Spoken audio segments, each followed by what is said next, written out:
छोटी छोटी कहानियों से हमें बहुत प्रेरणाएं मिलती है, इसलिए इन कहानियों को ध्यानपूर्वक सुने समझे।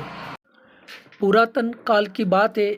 एक बार एक राजा ने अपनी राजधानी के बीच एक बड़ा सा पत्थर रखवा दिया और उस उत्सुकता से कि उस पत्थर को कौन हटाता है, प्रतीक्षा करने लगा कि उस बीचों बीच रखे पत्थर को अब कौन हटाता है।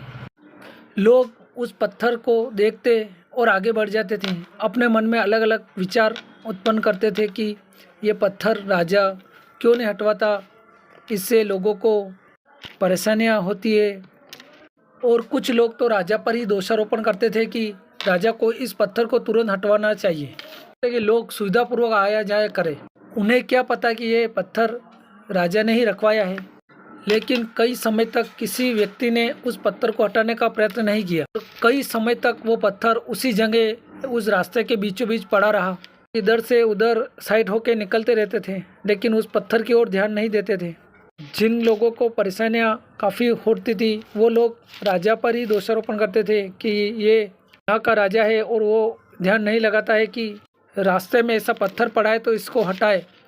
कई दिनों के बीतने के बाद एक दिन एक किसान उस रास्ते से गुजर रहा था जो दूसरे गांव या शहर से आया हुआ था। उस किसान को वो पत्थर रास्ते में देखा, वो सोचने लगा कि ये कितना बड़ा है, इसका कितना भार होगा। उसने स्वयं और अपने बैलों के सहारे उस पत्थर को थोड़ा रास्ते से खींच के हटा दिया।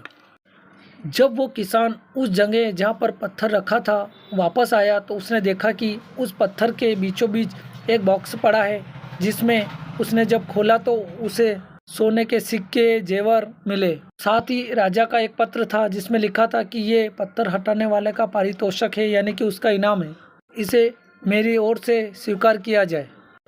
हमें भी जीवन में कई ऐसे पत्थर मिले होते हैं, लेकिन हम दूसरों के सहारे बैठे रहते हैं और ऐसी अनमोल वस्तुएं खो देते हैं। अंत में यही कहूँगा कि अगर ऊंचा पहुंचना चाहते हो तो नीचे से चलना सीखो।